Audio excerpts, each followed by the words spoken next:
महाराज का नारा लगाए तो थोड़ी नींद भी नहीं आती। बोलो गणेश महाराज की, गणेश महाराज की, गणेश महाराज की। हाँ, नींद भागी ना। हर वर्ष की बात ही इस वर्ष भी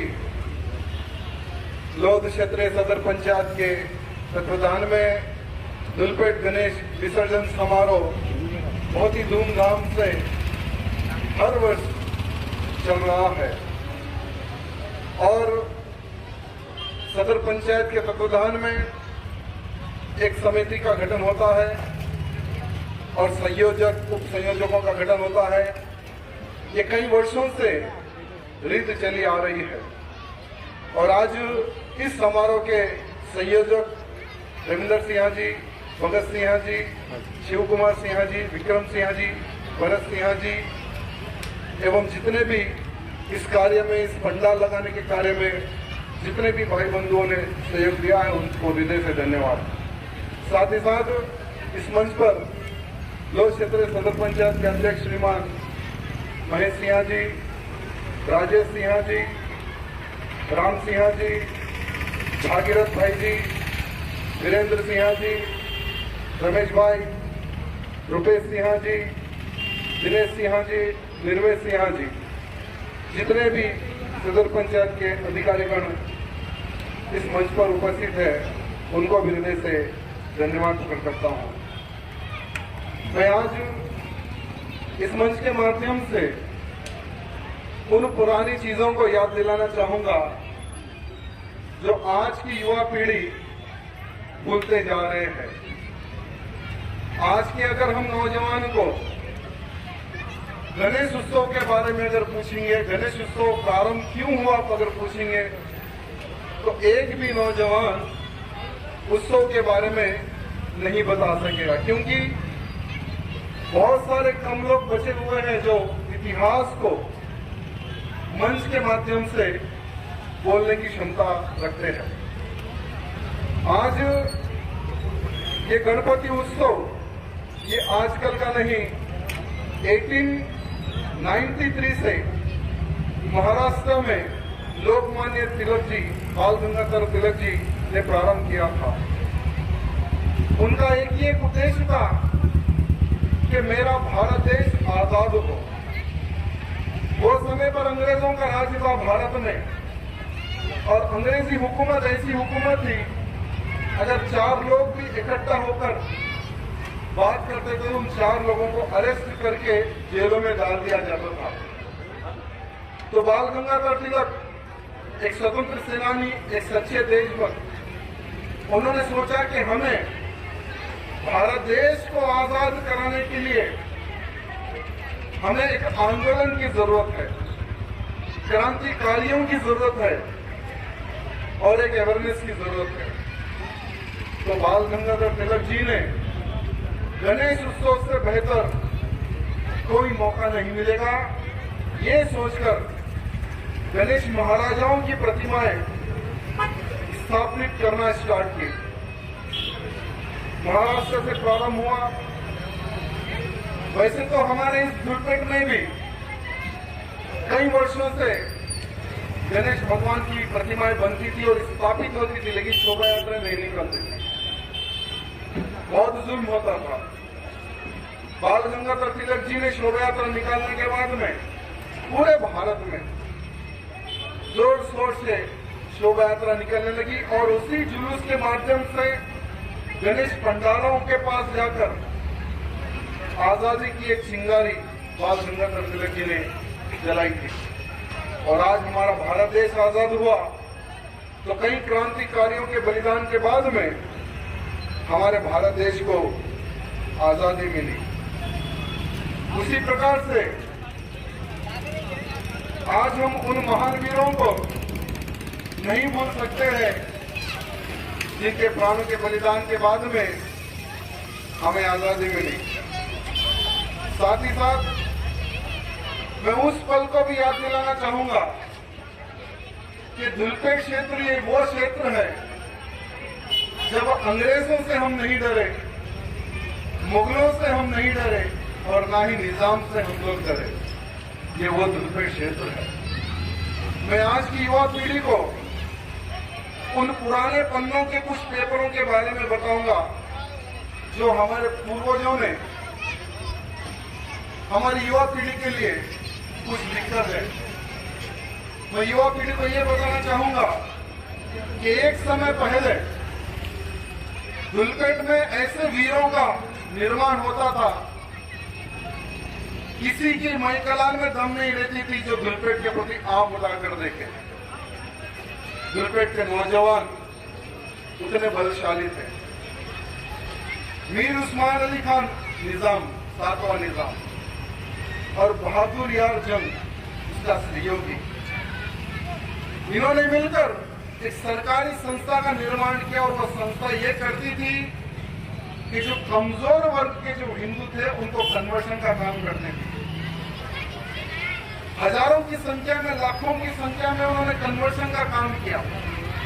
जबरन इस्लाम धर्म में उनको कन्वर्ट किया। लेकिन आप सब जानते होंगे कि हमारे क्षेत्र में आर्य समाज है। यही आर्य समाज के वीरों ने वो समय पर जहां जहां पर कन्वर्शन का काम होता था वहां पर जाकर, यही धुलपेट क्षेत्र के वीर जाकर पूर्ण उनको हिंदू धर्म में वापस लाते थे। जहां जहां पर ये लोग कन्वर्ट करते थे वहां पर हमारे आर्य समाजी भाई बंधु जाकर उनको पूर्ण हमारे हिंदू धर्म में लाते थे। हमारे पुष्पराज जी ये चीज के गवाह है, क्योंकि वो भी आर्य समाज से संबंधित है। जैसा ही मीर उस्मान अली खान, बहादुर यार जंग को पता चली कि धुलपेट में नौजवानों का एक दल है जिनको हम कन्वर्ट करते थे, उनको पूर्ण वो लोग हिंदू धर्म में कन्वर्ट करते थे, तो उन्होंने योजना बनाई कि नौजवानों का अता पता निकालो। तो एक दो होते तो अता पता निकल जाता, लेकिन यहाँ पर भी हजारों की संख्या में नौजवान थे। तो उन्होंने एक योजना बनाई कि इनको कौन कौन सहयोग कर रहा है उसका आता पता निकालो। तो हमें उस आर्य समाज के उन वीरों को सबसे ज्यादा सहयोग तन मन धन का बेगम बाजार के हमारे मारवाड़ी भाई बंधुओं से मिलता था वो समय पर। तो इनको पता चलने के बाद में कि हम पहले इनको जो लोग सहयोग कर रहे हैं हम उनको तोड़ेंगे, हम उनको लूटेंगे। ये निजाम ने योजना बनाई, बहादुर यार जंग ने योजना बनाई कि बेगम बाजार के मारवाड़ियों को हम हमला करेंगे और उनको लूटेंगे।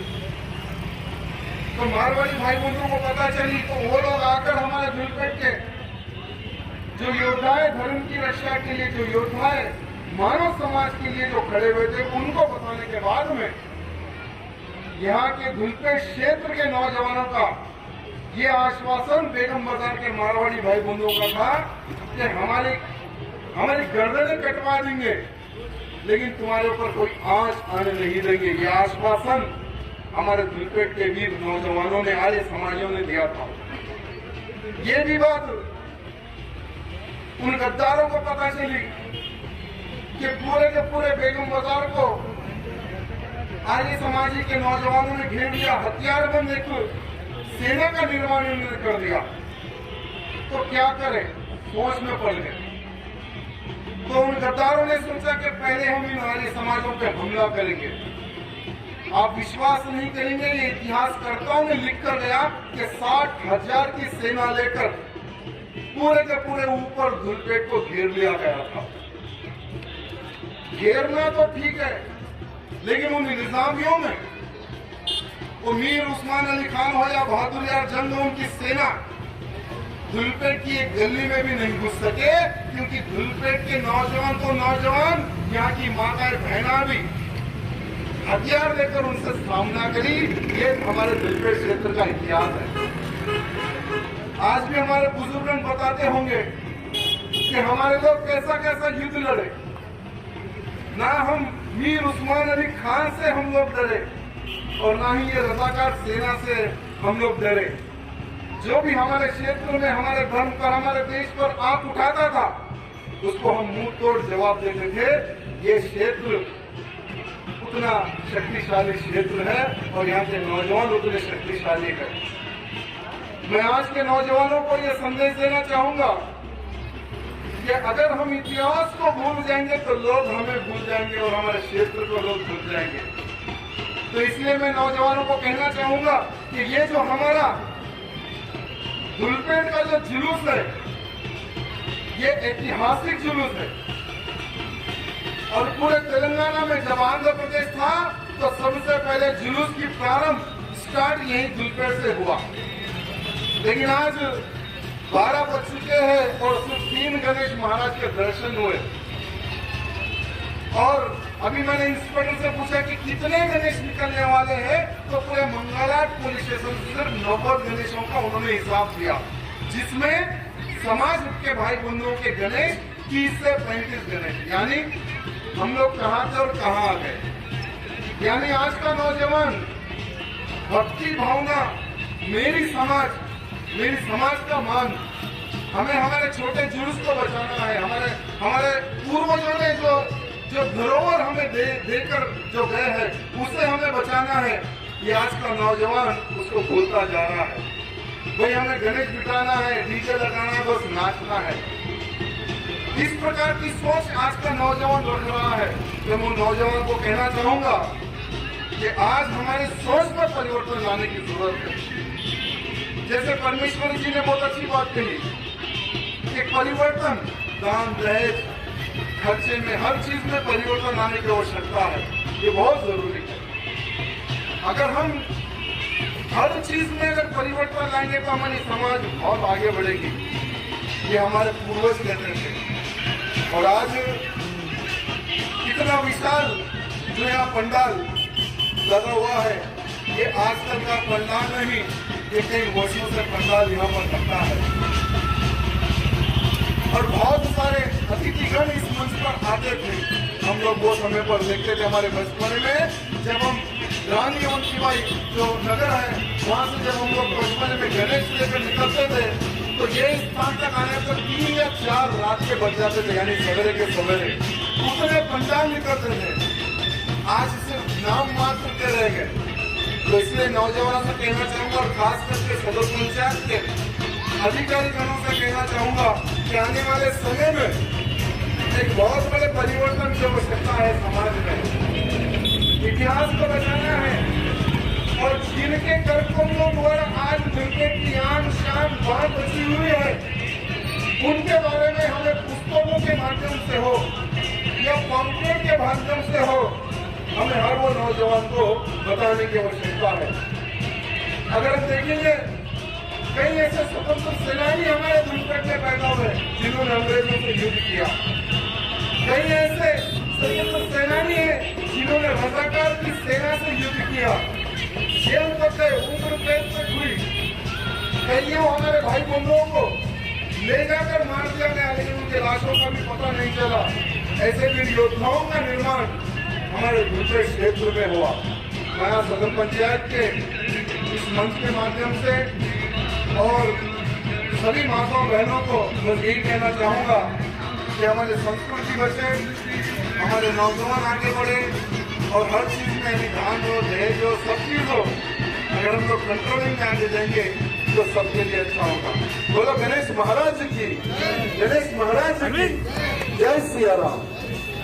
Subscribe to our channel by clicking the subscribe button. Click the bell button and enjoy the latest uploads from our channel.